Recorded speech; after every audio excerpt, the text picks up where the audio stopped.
made up of 80% Christians, and they make up a large population, and the church, being a platform of influence, has been used by very many politicians to advance their political interest.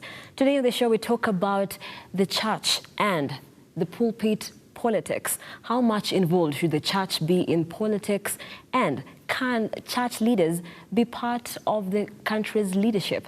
To help me talk about this topic today is Pastor Alan Asava. Welcome. And we will be joined later on by Anthony Njenga, who is a psychologist, and Onchari Oye, who is a political scientist. Let's begin. First, let's begin by defining the role of the church. What is the role of the church, generally speaking? The church is called to instruct.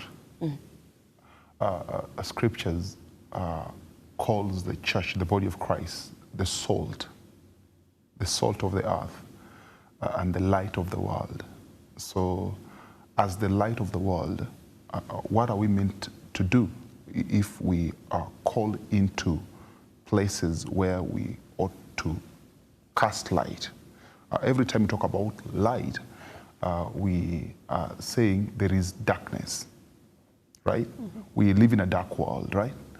And the role of the church is to instruct men out of darkness, right? Out of dark places, is to get men to come out of things, because we live in a world.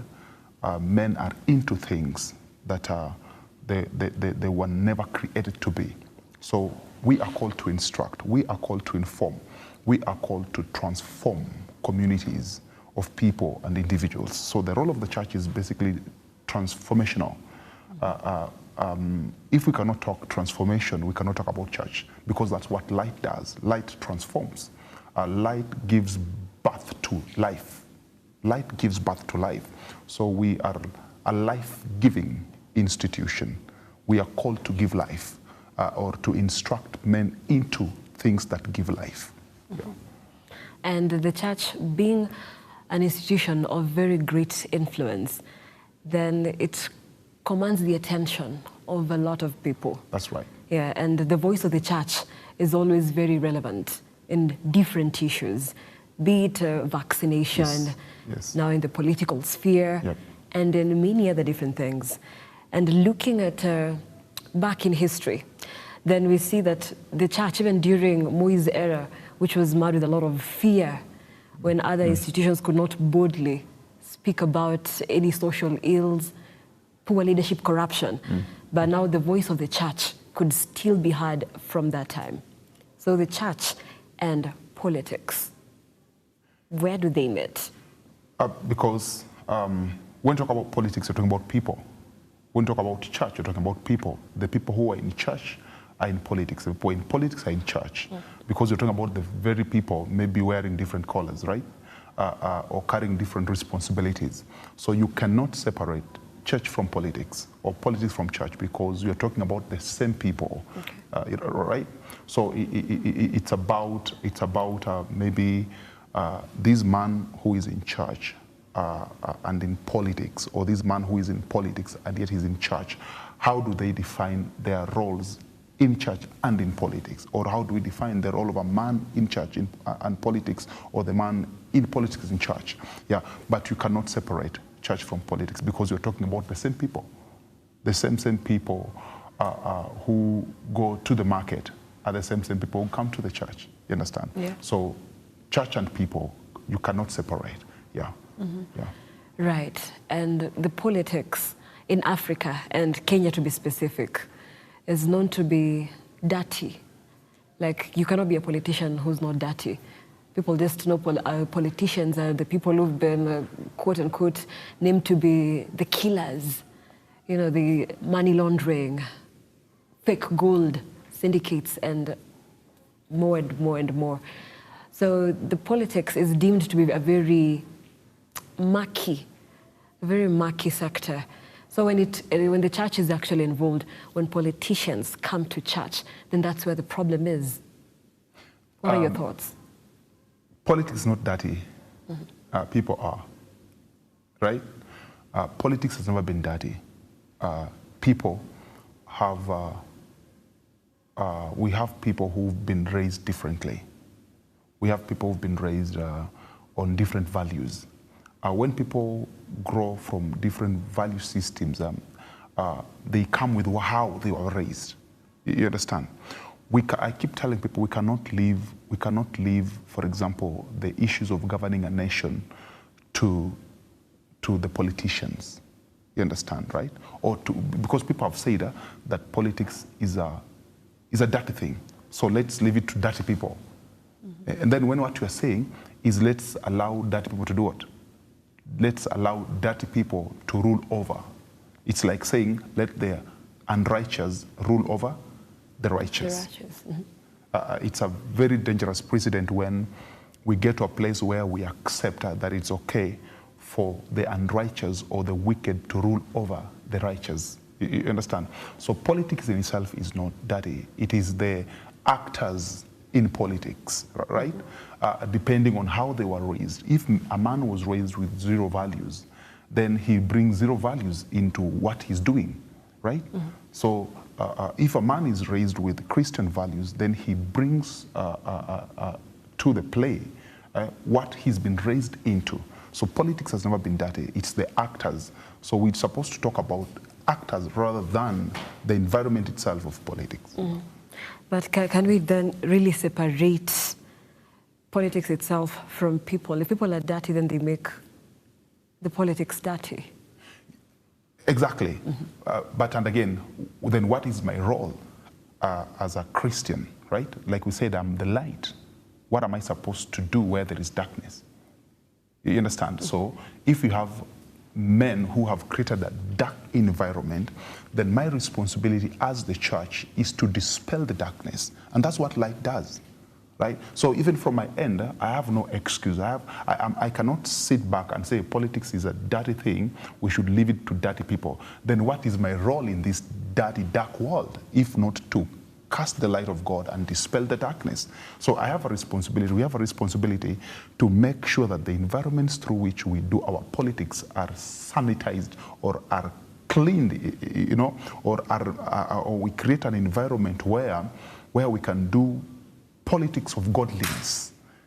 You understand? Politics of godliness, because we carry that God and that godliness in us. So we can't leave to the ungodly men or unrighteous men to define the environment through which we are going to raise our children or we are going to grow in. So if we cannot influence that environment to what is expected of us, then we cannot blame it when other men influence that environment to what is expected of them. Mm-hmm. So it has to be our responsibility, it has to be my responsibility to cast the light of God into those dark places, you know, in order that we may create an environment that works for all of us who believe in.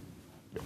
Okay, and you have a church. Yes. So do you invite politicians? You cannot, you see, politicians attend church like any other. This is where I come from. Politicians ought to attend church like any other worshiper, right? So they come to church like any other person. I would not go out to invite politicians to church, but they come to church because from where they come from, they carry the convictions that they ought to be in church on a Sunday. So when they come to church, they should come to church like any other worshiper. To me, that's always been my how I look at it. They should come to church like any other worshiper, not invited to come and do what? Unless they've been invited to come attend church, mm-hmm. but not invited to come and do politics in church. Yeah. Okay. And what about Harambes?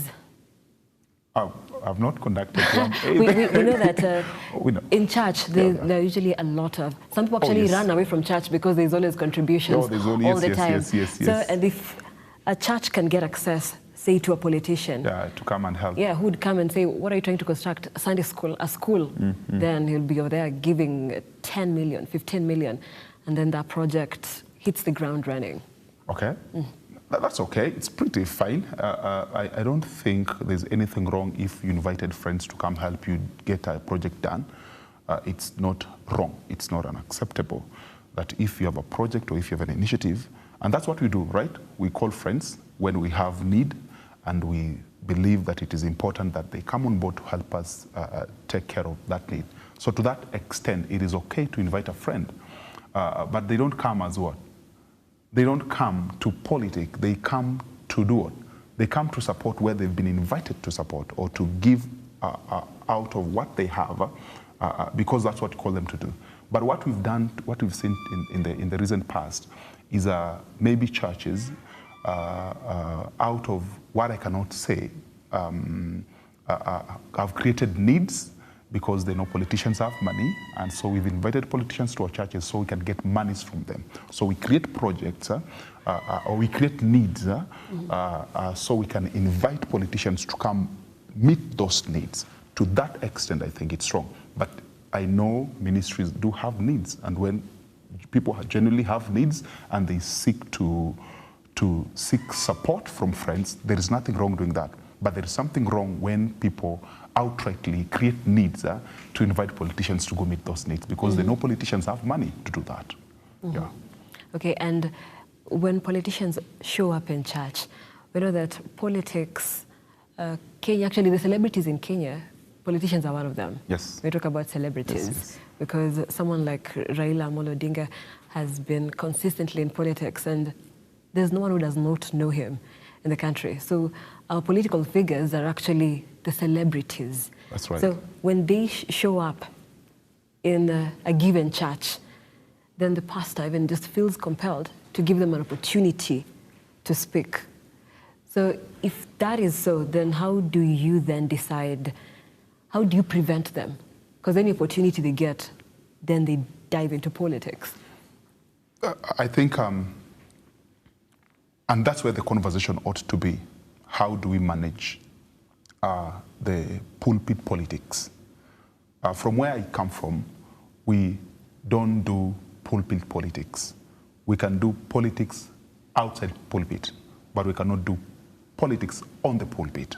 You understand? Mm-hmm. But this is a conversation that as a nation, especially the church or the body of Christ, should have. When politicians come to church, regardless to what manner of influence they carry, they ought to come to church as any other worshiper, right? It is important that we appreciate their presence or recognize their presence when they are in our midst, but we must never feel indebted or compelled to let them say something, because that's where always the problem begins. Because the moment you give a politician a microphone, they know that's what they know how to do. You understand? So I think it depends with different church denominations, but I think it is important that we have this conversation as the body of Christ and see how to fix this issue so that we get politicians, we begin to inculcate a culture where politicians should be coming to church like any other worshippers, more rather than coming to church to seek to address an audience. No, everybody else doesn't address the audience in church, right, on Sunday, right? Why should why should the politicians be special that every time they come, they have to say something? Everybody doesn't say anything on Sunday except the clergy or those who've been designated to speak from the pulpit. So it's a conversation that is timely. We should be having this conversation on how do we fix the politics of the pulpit, especially when politicians are in our midst. Yeah. Okay, and one of the most, would I say, laughable moments in history is when Pastor Pius Muiru got involved and he wanted to vie for presidency. And one of the things that he mentioned is that it would be a good thing if the president of Kenya wakes up in the morning at 4 a.m. to pray. And people thought, wow, but that doesn't happen in this country. We don't expect our president to be waking up at 4 a.m. Our president is actually very far from church business. Isn't it a good thing to be ruled by righteous men? I would think I would envision an age where we have a presidency or we have a leader of a nation who is God-fearing to a certain degree. Scripture says that when the righteous are in power, the people rejoice, right? In fact, I keep asking myself this question every day. At what point did we agree as a nation that it is ungodly to be led by the godly? And why we would do anything to shun any godly men from seeking political office. There is nothing ungodly when a godly man seeks to lead a nation. But from where we come from, because of how we've made our politics look so dirty, we've made it look so dirty to a point where it is not acceptable for certain people to be in certain spaces. So we need to get to a place where, as a nation, we begin to ask ourselves, at what point did we agree as a nation that it is not right for the righteous, right, to lead the nation? Or at what point did we agree that it is only for the unrighteous to lead the righteous? Exactly. So I think there was nothing wrong with Bishop Mwiru seeking the political office. Maybe maybe we needed to know why he needed to do that, because these things ought to be very convictional, you know, rather than maybe he wanted to ride on, he was a popular person then. He thought by virtue of numbers he commanded, it would also translate into politics. You understand? We don't know why he sought to run for office. But what I know, there is nothing wrong, the righteous seeking political office. There is nothing ungodly about that. In fact, we should be celebrating righteous men or men of God or women of God who are seeking to be elected in political office. And now joining us is political scientist Onchari Oyeo. Welcome. Thank you so much. And now let's just dive straight in. We are talking about ministers who have been involved in politics. And yeah, classic example is Margaret Wanjiru, who is the Bishop of Jesus is Alive Ministries. So the involvement of church leaders in politics. I know there are very many people who have come out to say that Margaret is no longer a worshipper. She is now just a political leader and using the platform to advance herself. Can the two mix? Can actually church leaders get into politics? Or is the Kenyan politics too dirty for any spiritual person? Well, thank you so much for having me here. First of all, I'd like to disagree with the notion that unrighteous men lead righteous people. Like politicians, by the very nature of their business, can be described as unclean and righteous. No, not necessarily. Okay? I don't have to be a pastor for me to be described as righteous. I go to church, I can be a politician, I worship God, and possibly I'll even go to heaven. Yeah. So it's only that you see now there's a career. You can build your career as a man of God. Your job is to preach, right? And you spread the word of God to other people whose professional career is not ministry. That is the first one. The second one is when you go back to biblical history. I'm not a pastor, so I'll just rely on my limited understanding of the Bible. There was a clear distinction between the work of the prophets and the kings. For example, you remember in the times of Elijah, you know, the message of God would come to Elijah and then Elijah could take it to the king.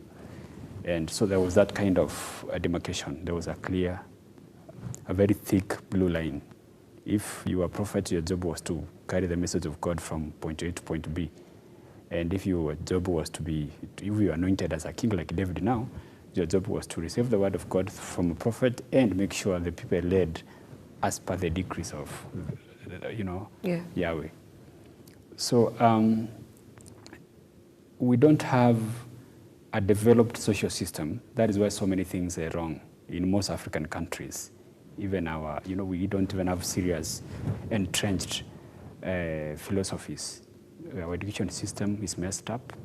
Our politics is messed up.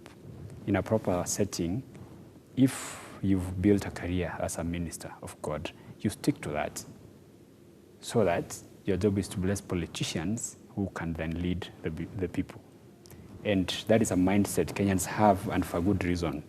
And obviously that is why when someone like Mwiru attempted to get into politics, it was a mess. Yeah. He failed. Yeah, so Wanjiru is a very gifted, you know, bishop. I admire a lot, but I don't agree with her, you know, engagement in politics. And she plays very nice politics, by the way. She beat Minor Commander sometimes back in the contest for the Stare parliamentary seat. So I'm not saying she cannot succeed in politics. And most likely she's going to be the next governor, Nairobi County. As we speak, she's doing very well.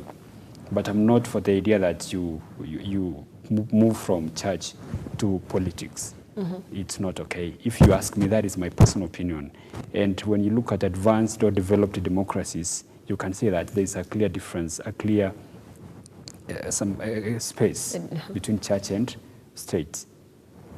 Obviously, the interpretation is different, but it extends to that. If you are a minister, you don't get into politics. You can bless politicians. Look at people like the late famous preacher. What do you call this guy from the US? People like T.D. Jakes, people like John Hagee, people like, they have ministries, very successful. They bless politicians, like the late, what was the name is? It was very close to Bush. They died, yeah. But then, and they could make comments on the politics of the day, but they could not get into active political life. Yeah.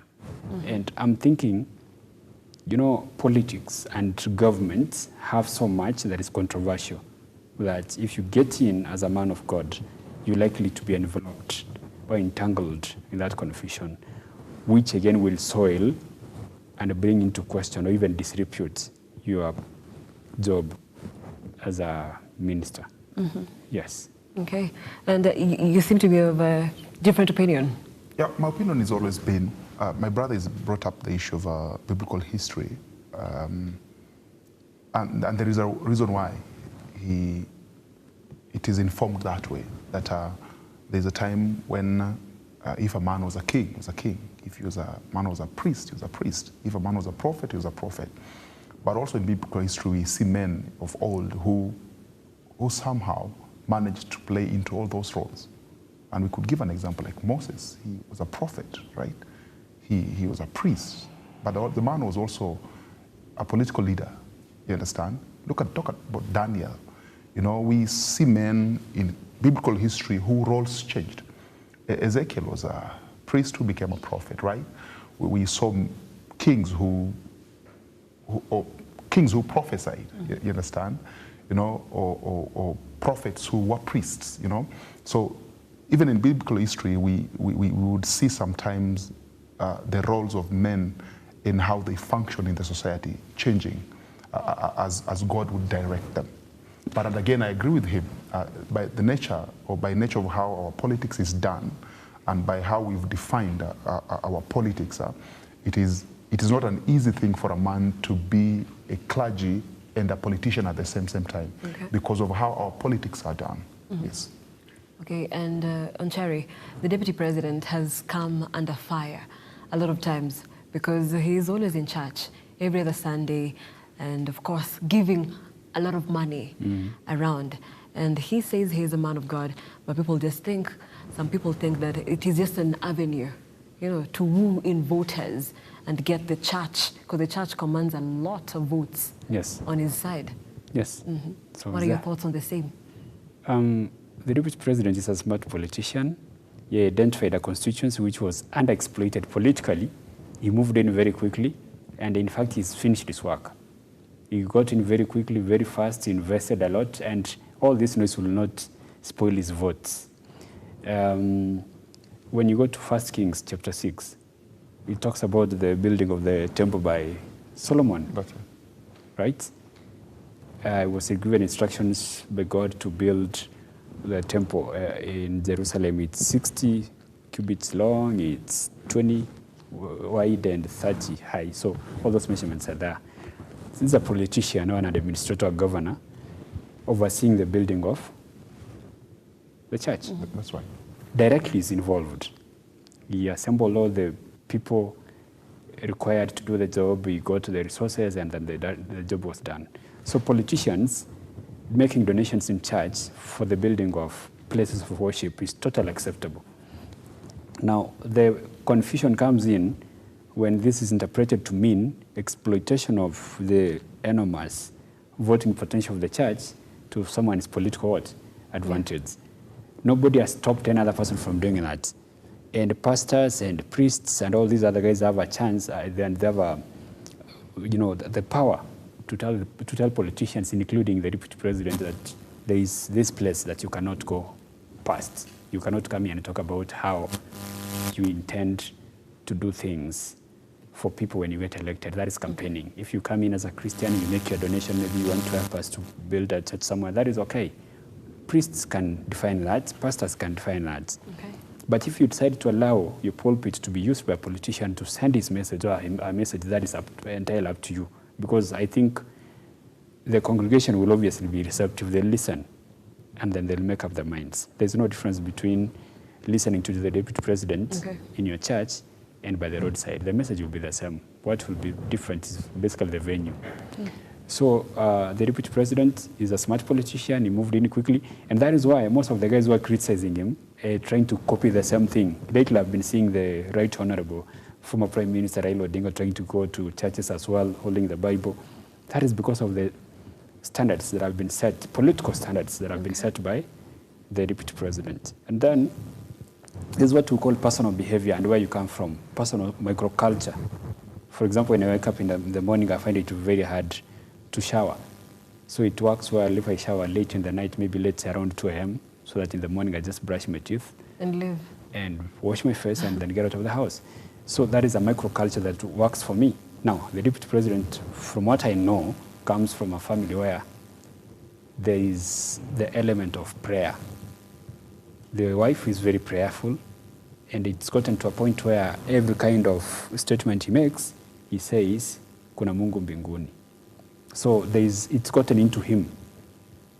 So I think he feels comfortable going to church. Okay, and I'd like to pose another question in place of that. You know, he was among the ICC six, following the clashes of 2007, 2008 elections. Yes. And so a lot of people have been asking, how would a man who probably caused, allegedly, a number of deaths, yes, a lot of bloodshed, then now claim that, you know, He's I mean, a man of God. that will still be giving it. But we'll be taking that after the break. We are taking a short break, but keep the conversation going. The SMS number is 20374. At Look Up TV on Twitter, Look Up TV on Facebook. Don't go too far.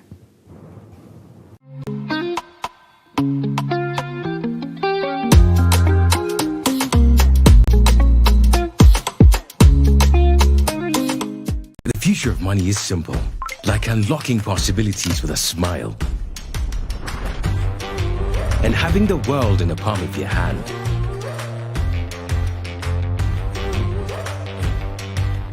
It's the ability to touch many lives at the same time and turn your dreams into reality. It's forgetting and still remembering. Simple is having everything that you love in one place. From the ticket to your next meal, to your ticket to the next holiday. It's an easy way to ask for a boost when you're low. And keeping track of everything on the go. The future of money is simple, and it's here. Download the new M-Pesa app today. Want to grow your business? Broadcast your sermon, share birthday wishes, make funeral announcements, produce adverts and documentaries? Then book and advertise with us today by calling us on +254 700 893 542 700-893-542 or email us on sales@look-up.tv. Like, follow, subscribe, click the notification button. Join the Look Up TV movement now.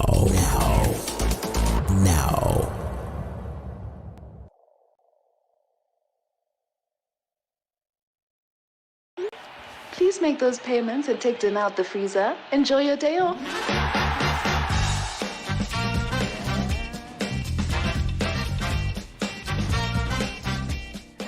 How was your day? Great. Did you pay the bills? Abby did it. And the plumber? Abby did it. Send money to your mom? Abby did it.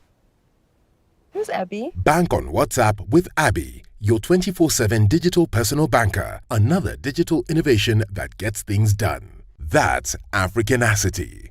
That's ABSA. Did you take dinner out the freezer?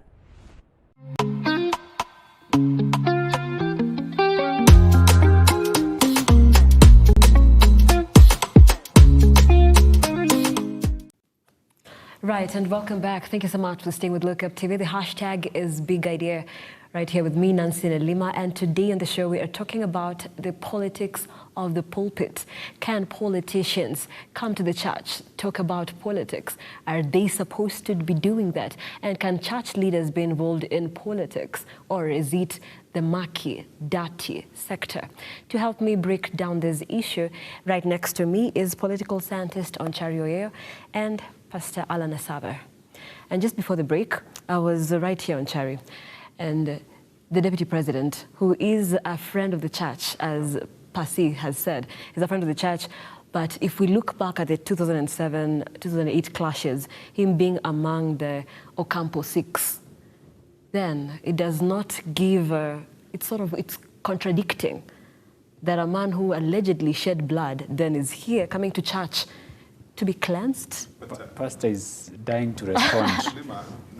You must never apply double standards, right? His Excellency the President, Uhuru Muigai Kenyatta, was among the Ocampo 6, right? Yeah. He is the President of the Republic of Kenya. So what has changed then? If it was right for His Excellency Uhuru to be elected, even though he was in the Ocampo 6, what makes it wrong?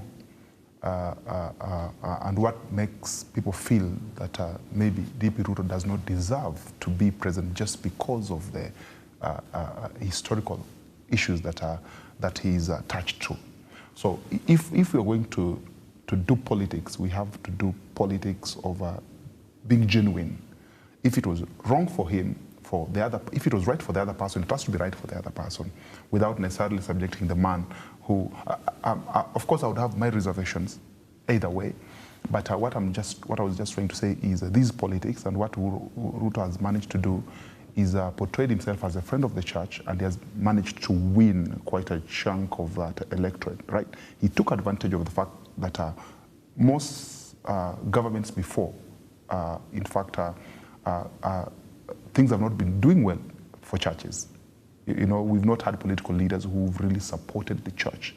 And when Ruto, so he was with the church when the church said no. We forget, right? Against the now constitution, right? So he's always portrayed himself as a friend of the church, as standing by the church, with the church. And I think for that reason, we cannot take it away from him, that he has been very consistent when it comes to being on the side with the church or of the church. Mm-hmm. Okay. He has done it so nicely. In fact, he has even reminded me something. Okay. In 2010, when these guys were pushing for the new 2010 constitution, he stood with the church in opposing it. So it's not something he's come out to fake for convenience or expedience. Something else that I might have to point out is this. Like I was talking about microculture. The Deputy President comes from a family of people who engage in prayer a lot. So it's very hard for him to distinguish between his family behavior and what he does out here. Then the third thing that I might have to say, which Pastor obviously is going to tell you, is neither me nor you can judge anybody. And the God I know is a forgiving God. If God was not forgiving, I don't think I'd be seated here having a conversation with you. It's fine. So if I made a mistake yesterday, you might not forgive me, but I'm sure God has forgiven me if I have repented. So that is a spiritual thing I don't think I have the authority to respond to, but Pastor will. So if he's accused of whatever you want to accuse him because of PEV, number one, like he said, he's not alone. Number two, we don't have to say he has not repented. Maybe he has. And something else we forget is this. We just have to stop being disingenuous. We have to stop being selective in our portioning of blame. In 2007, Deputy President William Ruto was not on the ballot. The contest was between Raila Odinga and Mwai Kibaki. The blood that was shed was because of people felt like Raila had won the election and then it had been stolen from him. So any kind of pressure, any kind of violence was geared towards making sure Raila gets his presidency. In fact, the Deputy President stood his ground and said, we have two options. Option number one is to recount the votes without the Tharaka-Nithi votes, which were inflated beyond even the number of registered voters. Option number two was to do a rerun of the election, which we should have done so that we get a clear winner in a clean environment. None of that happened. If you ask me, those were the best options. None of them happened. At the end of the day, Raila was given nusu nini, nusu mukate, which turned out to be a disaster because after a short time he began complaining. All these things are documented. They happened, thankfully, when my political eyes were wide open. So, I don't even understand how people can talk about post-election violence and try to extract Raila from the equation and bring in who? Ruto. So you feel like it actually involved a lot of people? Yes. The reason as to why this violence took place was to make sure Raila gets whatever that was apparently his due, like what he deserved, the presidency. So whatever Ruto was doing, if he did, I don't know whether he did, he has since been, of course, absolved, was because of Raila. That is why it was very funny to see Raila saying, if he did, because obviously we have records of all this, let them go to the ICC. How can you send to the ICC people who are pressuring the government of the day to give you a presidency that you are believed to have won? It's like sacrificing your own food. Okay. Right? So I don't want us to have this perception that PEV was a Ruto thing. That is totally incorrect, and that is why it's not even working, because it's founded on quicksand. You cannot defend that. Yeah, for you to keep on yapping about it and running around with it, you have to be very, very dishonest. Well, we miss the point when we make, we miss it a big deal when we make church and pulpit politics about Ruto. You understand? I think even today we're having this conversation about pulpit and politics because we feel that certain people are not supposed to be in church. You understand? It is not right to make it as though politicians ought not to be in church. You understand? They are worshippers like any other worshippers. They should come to church to worship like any other person, no matter where they come from, right? Everybody, I think it is in our constitution, the right to assemble, but also the right to worship. Every man has the right to worship where they are led to, as long as every congregations have their way they define how they worship. If it is acceptable for a church to allow a politician to speak, so be it. If where I come from, like I initially said, I'd prefer not to let politicians speak from the pulpit, right? Okay. But if a certain church systems allows politicians to speak from the pulpit, it is their way of worship. If that's how they worship and they find it acceptable, why not? And what about the donations that the church receives from different politicians? We know the church, as I had mentioned earlier, there's always a lot of money for, is it construction of a Sunday school? Then there's a school, then there's the Women's Day, Men's Day, there's just a lot. And the church could use a lot of contribution. But so as a church per se, can you then say that you will accept money from some people and not others?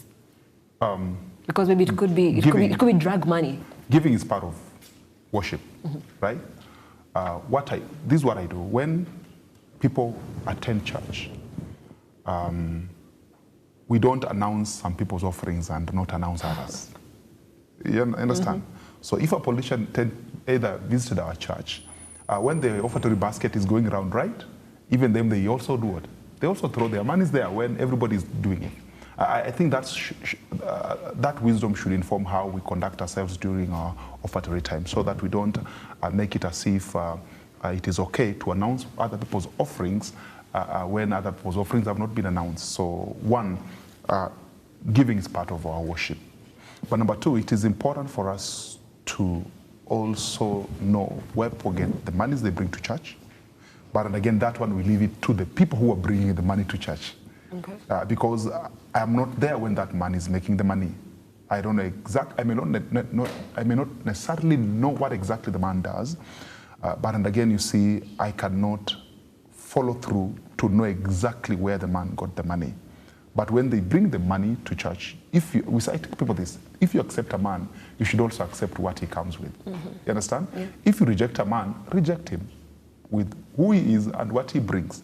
But and again, it is the responsibility of the church to understand times and seasons. In the biblical history, we see a man of God who refused an offering, right? Of course, it is hard to refuse an offering, but we've seen men of God in biblical history who rejected an offering because to that man of God at that moment in time, he felt like it was not time to receive certain gifts from certain people. You understand? Okay. So that one you leave it up to the man of God in the house to discern from where and why he can accept or why he cannot accept. Well, okay. And you have thoughts on the same? About offerings. Oh, by the way, the televangelist was trying to talk about his Billy Graham. Yes, yes. Okay. Yeah, he's the late. He was very friendly with American presidents, so many of them, including Obama. Now, with regard to donations, offerings in church, like he said, if I come to church today, let's say I'm very corrupt, like maybe I sell cocaine or something, and I make my money, show up, like any other congregant, I take my 100,000 in an envelope, I put it inside the basket, that is it. So you might not know the source of my money, but I've made my contribution, and deep inside, I know I worship God. So I'll have told God, I collected this after I sold cocaine, please forgive me, but let me donate it to church. It will find some useful, engagement. Maybe some orphan somewhere will benefit. God will forgive me or not.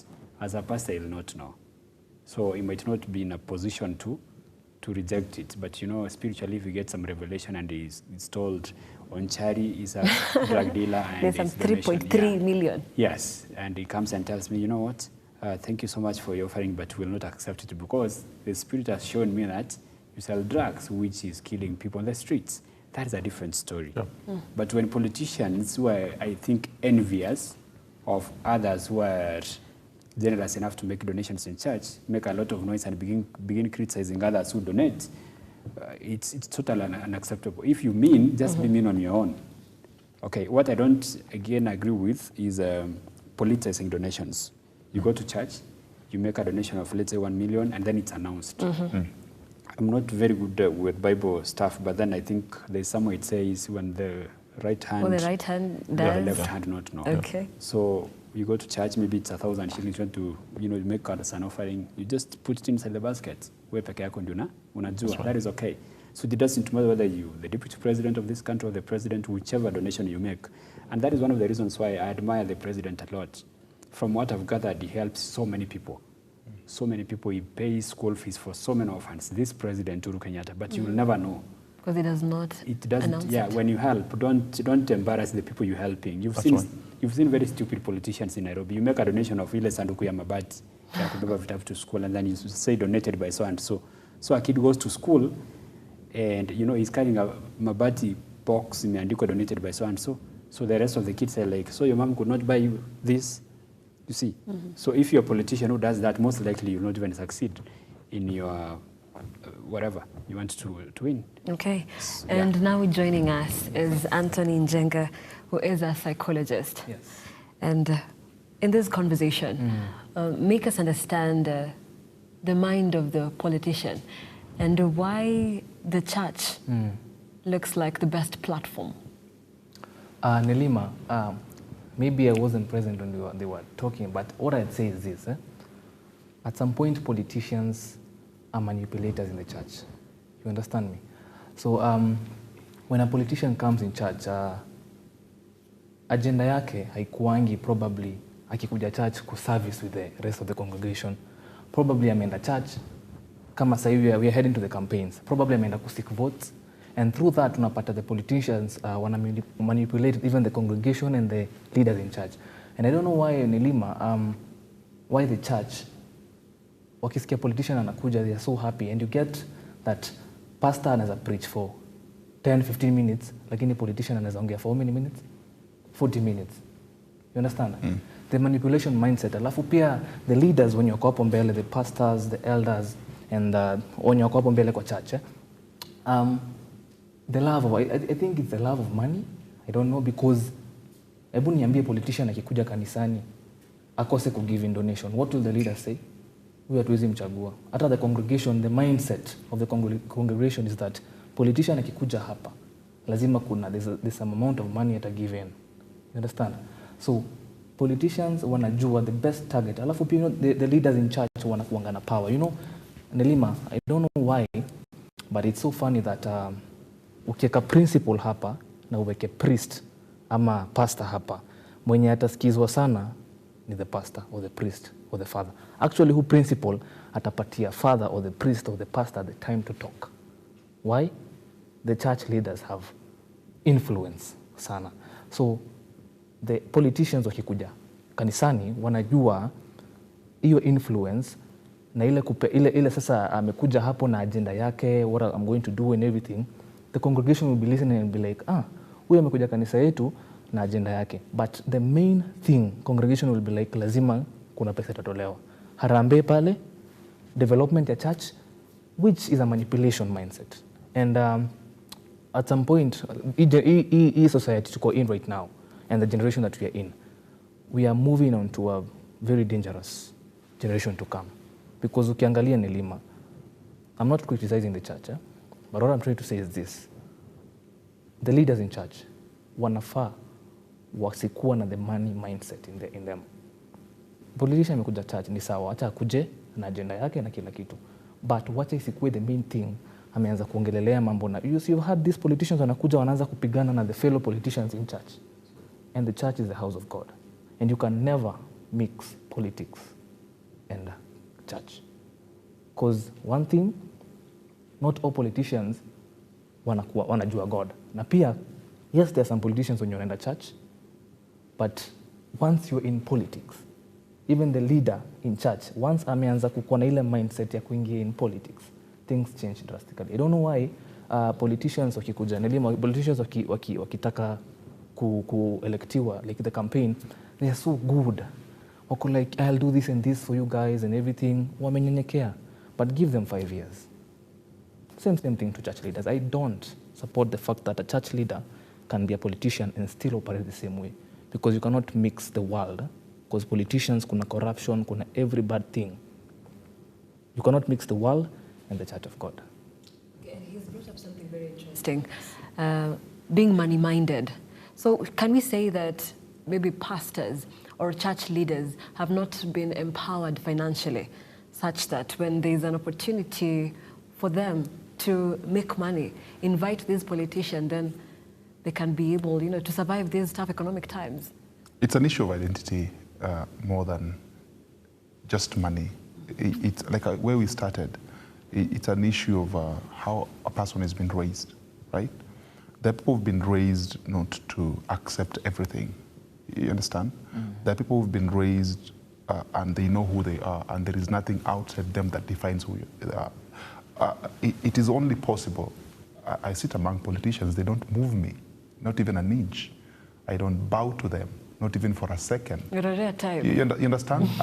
When they call, I don't pick their calls. Even them, they have to, you understand? I have to get their missed calls, you know. So it's an issue of identity. Maybe we are talking about men of God who do not know who they are. Because when a man knows who they are, it doesn't matter who comes. You don't bow. You don't freak. Why? Because they don't define who you are. You understand?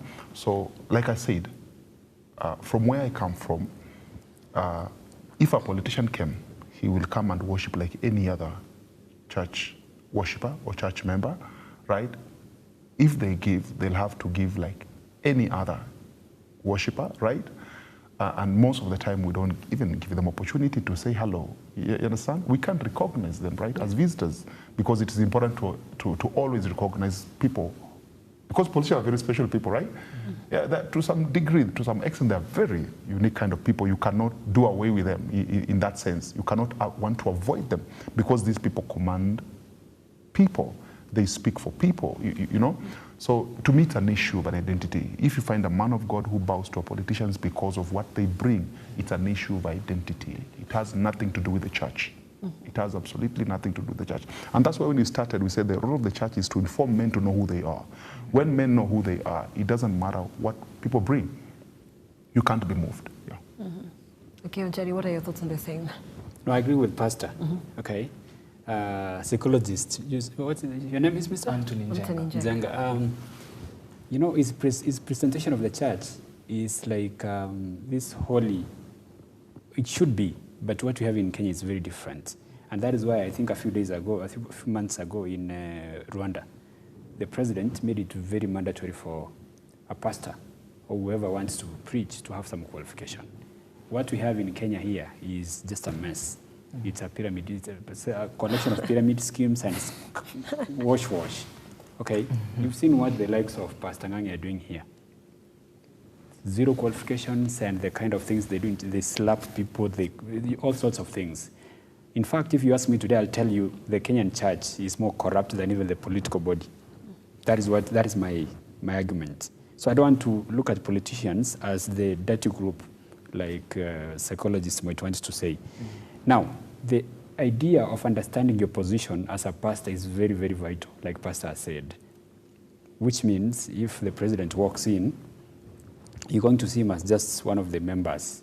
If people recognize him and you decide to say the president is here worshiping with us and that is it, he'll be decent enough not to create a mess. If he's given a chance to wave it, just like another church member, once it's done, politicians will always find a platform to sell their ideas. They don't have to go to church. Yep. It's only that you find a politician who used to come to your church has continued to show up for worship, but because of a changed status, people will recognize him more, and that might create some kind of chaos in church. Now, Muslims do it differently. When Duale goes to Zamia to worship, he gets in just like another worshipper, anapiga magoti, anamaliza kusali, anatoka nje. Nobody gets to recognize him. It happens. So it's all about how you run your church. Yep. What we have in Kenya, mostly businesses. These are the guys who collect money, a lot of money from their very poor congregants, buy very nice rides, Range Rovers and V8s and sometimes choppers, but they cannot dare bring this money to help the same poor people who come from the slums to make offering, which they used to. It's a church which has lost direction completely. Okay? So in fact, when you make a lot of noise about, politicians have come to church and also these sorts of things, it's neither here nor there. Unfortunately, again, we are listening to other politicians criticizing their colleagues just because they cannot do what these ones are doing. And I told you, if you mean, keep quiet. Let those who want to donate. And like we said, and the pastor agreed with me, King Solomon built the temple of God using resources from his own kingdom, right? Mm-hmm. That is documented. It's in the Bible. He's a political leader. Yes. And churches can hold fundraisings on the side, raise funds to construct or to build churches. That is acceptable. So in this particular case, you can announce President so-and-so has made a donation of maybe 10 million and it's here, outside church. During a service when a politician makes an offering, like we said, inakuwa tu pole tu, kama kila mtu anatoka. So how you run your church will define how it's viewed outside there. Right. Yeah. But now, is that a winning strategy? When you donate, then the people of that church, are they likely then to vote for you? Of course. By the way, let me tell you something about, especially, Pastor, I don't know the church you run, but I admire the way things are done in Catholic. Okay? People make offerings, and then these guys have assisted so many people. They run so many children's homes. Nairobi is a mess. We collect so much money, but if you walk through the streets, you will see so many kids who cannot even have a meal a day. In places like the US, of course, again, it's a wrong comparison because we're behind by so many years. If you're homeless, you can walk to a shelter and get a bowl of soup when it's maybe cold and stuff like that. It's okay.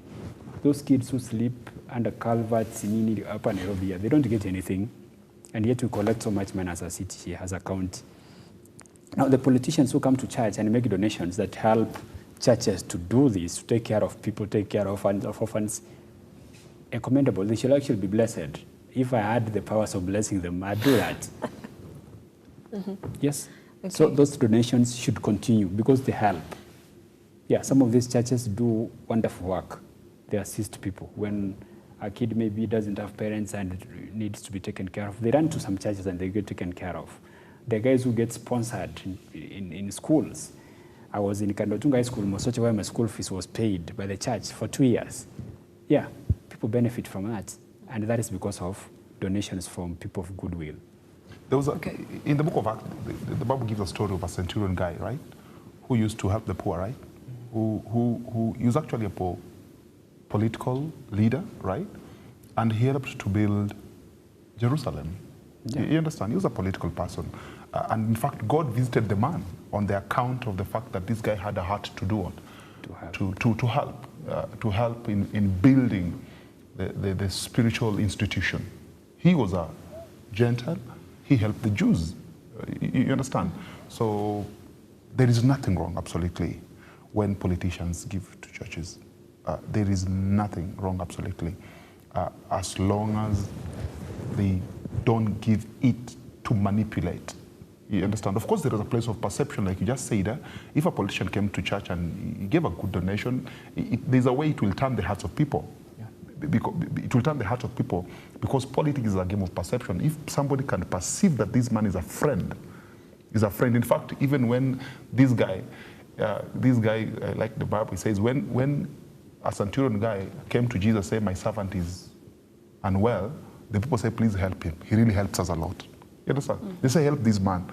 This man's servant is unwell. Help him because of how he helps us. So there is a way when you help, it can turn people's perceptions to perceive that you're a good person, and you want to help good people. You cannot repay a good person with an evil act. So there's nothing wrong, absolutely, when a politician who has found in his heart to be by the church or to support the church should not be stopped to do that. Because, and again, we don't know from what end he's doing what he's doing. If it's for manipulation, he's the one who knows. We should be able to be discernful enough to know that. And of course, in the book of Acts chapter 5, when Ananias and Sapphira tried to manipulate the church, they were dead. They were dead on arrival. In church, they died. Why? Because they wanted to manipulate the church. They wanted to give a certain impression about who they are. But they found men who knew who they are. And when Peter asked, why would you lie to the Holy Spirit? Why are you doing things the way you are doing, even when you know what you're doing is wrong? Yeah. Okay. And Njenga, I'd love to involve you here. So is it possible for us as Kenyans or as human beings for us to, say, accept the donations and without being waved into maybe thinking that this person, that can we see people for who they truly are despite of, could be the money, could be the donations? Yeah. What I can say is that we're in a different generation, and yes, wanna give it out with a good intention, without the manipulation mindset. But Kenyans, as Kenyans, unajua, when we are given, definitely unafikiria, there's that mind of a Kenyan that huyu ana strategy anatumia. Kuna kitu hapa anatumia. So Kenyans, I wouldn't say only Kenya, but Nelima, it is so sad that nowadays in TVs, ukiangalia TV yoyote ukinunua, channels mingi ni churches, right? Na ukisikiza what they do, they ask for money. You understand? Now, Kenyans know that's kitu imekuwa imenini. That's why you can agree with me, most young people don't go to church. Kwa sababu gani? Wanajua pesa lazima ikuwe. Kwa sababu politician ikikuja lazima atoe pesa. You understand? As Kenyans, tunaweza kuwa yes, we can accept them, ama we can just accept the donations with an open heart. But at the end of the day, tunajua this politician hawezi kuja tu from whichever corner of the world ametoka, hakuja tupatie pesa with nothing that anataka. Lazima kuna agenda, maybe atapass through, or there's something that atasema, but yes, anaweza kuwa anapeana. The politician may be donating, might be anapatia na pesa ya development and everything, anasaidia watoto. Like the other day niliona the deputy president akifanya mambo ya the children's home, ile mahindi yake alisema 100 sacks. Inaweza kuwa anapatia with an open heart. But now Kenyans, ama the people, kuna ile mindset tunasema huyu kuna strategy anatumia, huyu kuna venye lazima aende. Alafu unajua let me use the example of the deputy president. As Kenyans, very briefly. Yes, as Kenyans, definitely we know the deputy president akona watu akona stronghold mahali, you understand?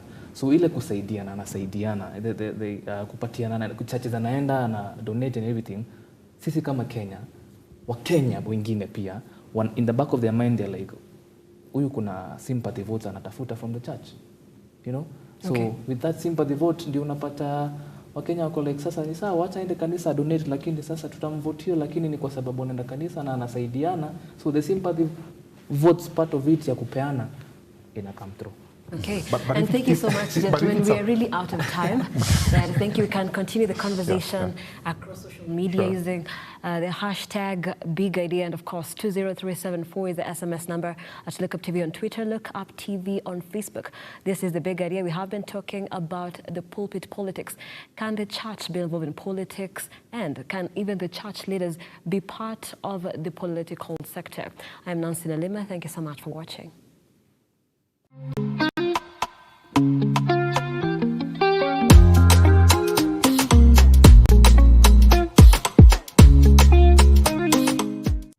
We value your feedback and welcome your complaints about our programming and operations. Feel free to get in touch with us through 0700